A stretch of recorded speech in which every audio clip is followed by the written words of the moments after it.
You're listening to Bark and Wag's 15-Minute Vet Talk. Each week, your host, Polly Requa, interviews veterinarians and individuals in the pet industry from across the nation answering pet questions. Bark and Wag podcast is produced weekly for your enjoyment, and show notes can be found at barkandwag.com under the podcast tab. That's barknwag.com. Please remember to subscribe to Bark and Wag 15-Minute Vet Talk.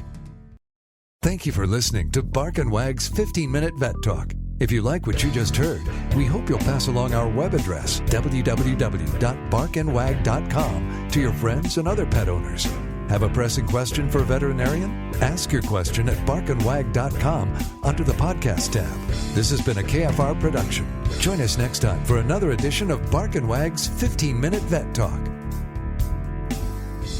Thank you for listening to Bark and Wag 15-Minute Vet Talk. Bark and Wag is dedicated to protecting our dogs through advocacy, education, and supporting like-minded dog lovers by selling custom pet products. Bark and Wag is excited to announce our new partnership with a Colorado hemp farm to produce a line of CBD products for your pets. Bark and Wag has CBD pet tincture available in 300, 750, 1200, and 2400 milligrams. Bark and Wag CBD is pet safe, no THC, it's made in the USA, and is CO2 extracted.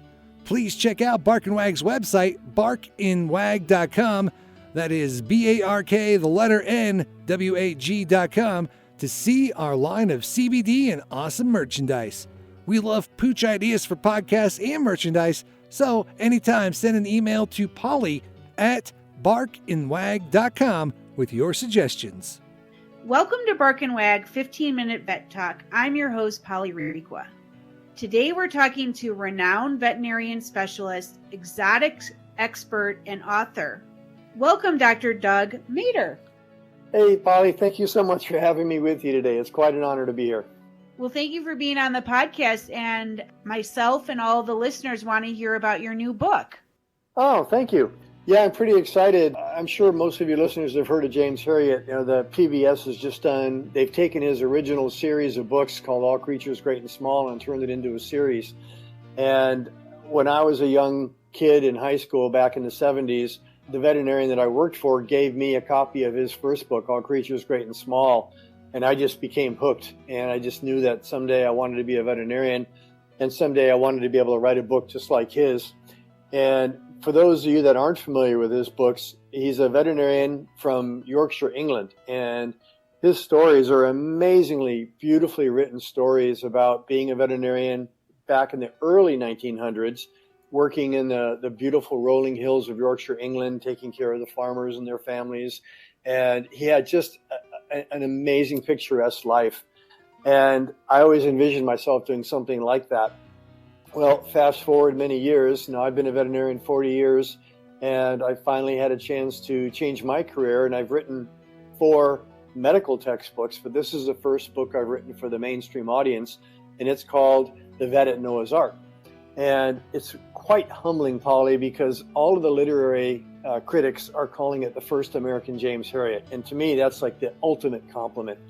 Where his book was based on being a veterinarian in the countryside and the beautiful hills of Yorkshire, England, my book is based out of the inner city of Los Angeles in the concrete jungle, gangs, graffiti, hookers, violence, carrying a gun to work. My book occurs over the period of 1 year, and it happens to be the year that I studied for my first set of specialty boards because I wanted to be a veterinary specialist. And it also coincided with the civil unrest around the Rodney King riots. Now, many people may not have been around in the early 90s for those riots, but sadly, what happened back in early LA in the 90s could be any city USA right now. It's sad how it's just kind of, history keeps repeating itself. But what's interesting is that the common thread in the book is the human-animal bond. And I go back and I reread the James Herriot books, and I watch his series on PBS, and the love that people have for their pets, it hasn't changed in the last 100 years, and it probably will be that way for perpetuity. People love animals. People love pets. And the book is a story about the human-animal bond and about the interaction that people have with their pets. And it really is about a dedicated group of individuals that worked in my hospital in very difficult, trying situation to maintain that human-animal bond and take care of animals. It just so happens to be that it's told in the first person and I'm the one writing it, but it's really all about the love that we have for animals and what these incredible people that I worked with did to help keep animals alive. I'm sure it's heartbreaking. Well, the only complaint I've gotten about the book so far was one person on Amazon left a comment that it was too sad. And I think it's a real book. Every story in there is true. And there are a lot of very, very happy stories, but there are a couple stories that make you reach for the Kleenex.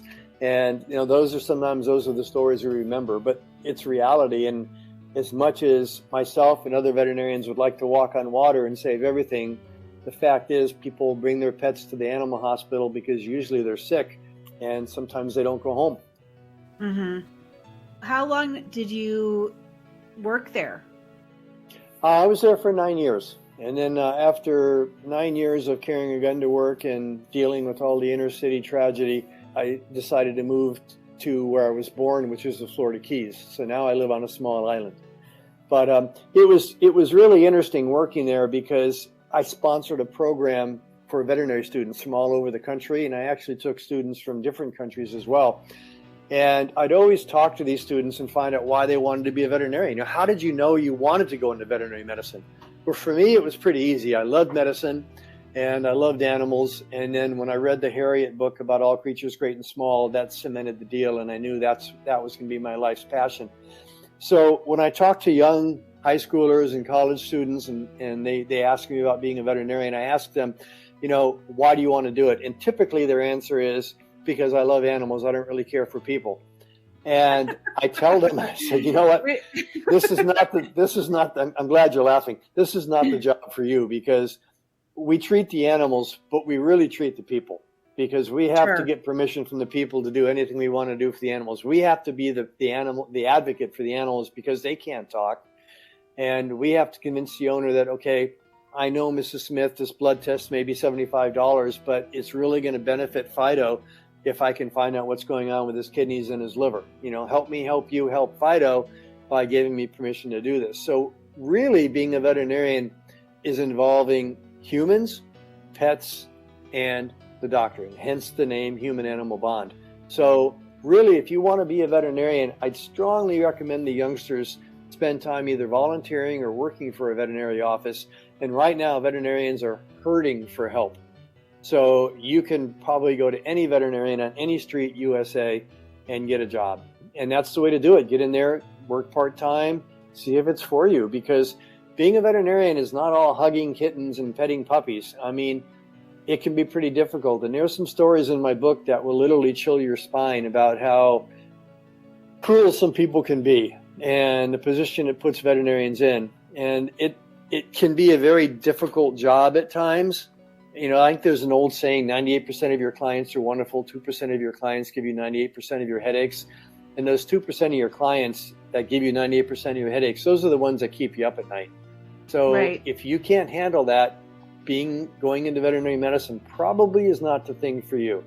But if you love animals and you love people and you love promoting that human-animal bond, and that's, Polly, that's why I get up in the morning. I've been doing this 40 years. I would never change a thing. I would do it all over again tomorrow if I had to start over. I love getting up in the morning knowing I can make a difference in somebody's life and keeping their dog, their cat, their canary, their turtle, anything, keeping it alive and promoting that bond. And so if that's something that's in your soul and in your heart, become a veterinarian. If you don't think that that's for you, if you're not willing to work hard, and it is hard, it's hard work. People talk about work-life balance. At 4:45, if an emergency walks in the door, you don't say, hey, I'm done at 5. I hope he lives till morning when I come back.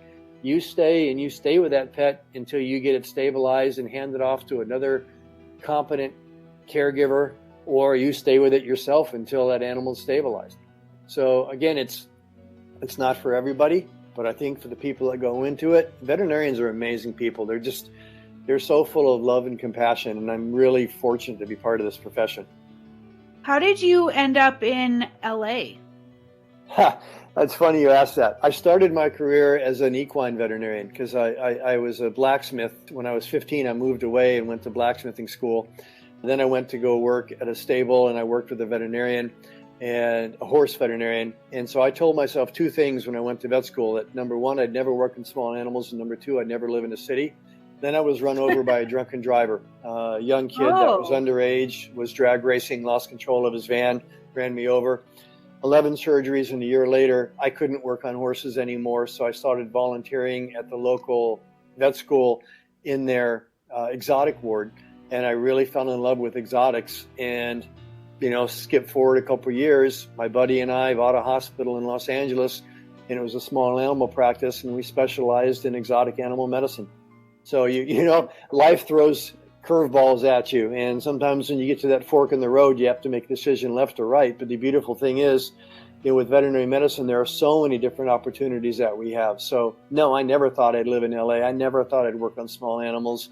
I always figured I'd be an equine doctor. But here I am 40 years later, board certified in dog and cat medicine. When you said that you went back to school to become a specialist, what type of specialist did you test for? Well, that's a really good question. And actually, it's kind of confusing because my first specialty boards that I sat for were canine and feline practice. So I'm board certified specialist in dogs and cats. But my training, I went back to school and did a residency in primate and zoo animal medicine because I really enjoyed the exotic animals. So I'm also boarded in zoo animal medicine, and I'm boarded in reptile and amphibian medicine, because my deep passion has always been reptiles.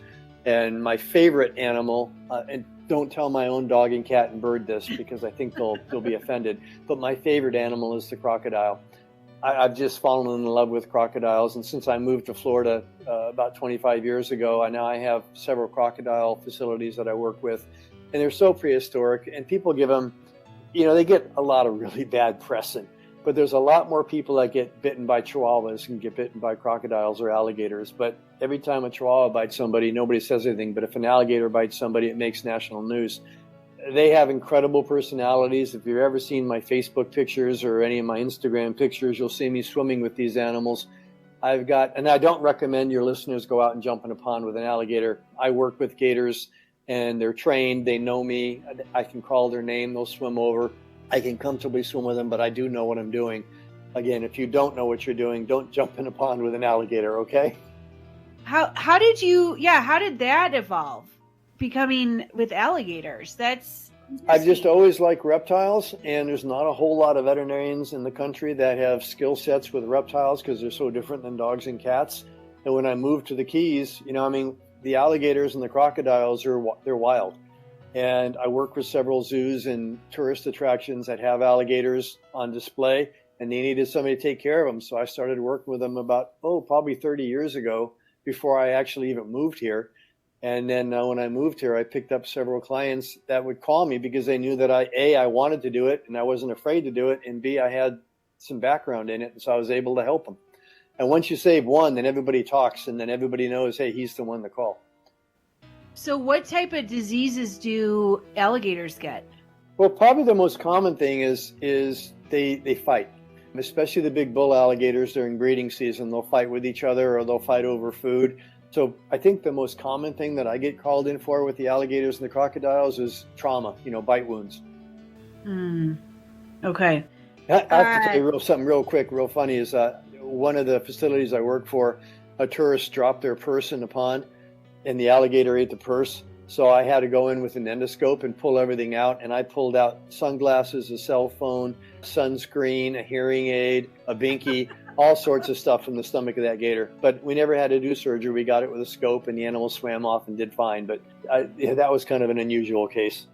And alligators, they won't become extinct, will they? They were, almost. They were hunted down to extinction, and they were an endangered species probably a half century ago. But because of biology and conservation efforts, they've come back now. And in fact, you can actually buy a tag and go out hunting if you buy a tag like you would buy a deer tag or an elk tag somewhere else. Crocodiles are still highly, highly endangered, and they do have a risk of going extinct because there's a new invasive species called the tegu from Argentina, which is an egg eater. And they've gotten into the Everglades, and they've been seen on wildlife cameras robbing eggs from crocodile nests and eating the eggs. So they are in trouble right now. And what kind of animal is that that's eating the eggs? It's sad because it's a released pet. It's called an Argentinian tegu. It's about a 2 or 3 foot long black and white lizard from Argentina. And they actually make very good pets. They're really cool. But the problem is they get too big and people don't want them anymore. And then people make really bad decisions and they release them into the wild, which you should never, ever, ever do, no matter what kind of animal it is. And unfortunately, the Everglades is the perfect environment for them. And they've just exploded in population and they're breeding and spreading. Oh, wow. And they're a lizard. Yeah, it's a big carnivorous lizard from Argentina. People call them the pit bulls of the lizards because they've got these massive jowls and big heads. Interestingly enough, they actually make really good pets because they're very friendly. So what is wild the wild... ones are not, but the pet ones are. Yeah, so what are the wildlife experts doing about that? Well, this pains my heart to say it, but there's an open season on Burmese pythons and black and white tegus. So you don't even need to have a permit to kill them. And you're allowed to kill them on private property and you're allowed to kill them on specified public land. And 24/7, if you see one, you're allowed to kill it. And it's not animal cruelty. It really hurts me because a lot of people do kill them and they don't necessarily use the most humane methods. And I don't think that's fair for any animal. Sure. Right. Well, how can listeners get a hold of you? I'd love to contact them. I have a website. It's www.dougmader.com. So it's really easy. It's just my name.com. You can also find me on Instagram and Facebook. And I'd love it if you follow me on either one of those social media channels. I always post lots of really cool pictures of my cases that I work with. And then if you're interested in the book, you can get it on any online bookseller. Amazon.com, of course, is the big one. Books and Books, Barnes & Noble, Walmart, Target, they all carry it. Great. Well, thank you for being on the podcast, and we look forward to having you back. Polly, I'd love that. Thank you so much for the invitation. It's very kind. Thanks. Thank you for listening to Bark and Wag's 15-Minute Vet Talk. If you like what you just heard, we hope you'll pass along our web address, www.barkandwag.com, to your friends and other pet owners. Have a pressing question for a veterinarian? Ask your question at barkandwag.com under the podcast tab. This has been a KFR production. Join us next time for another edition of Bark and Wag's 15-Minute Vet Talk.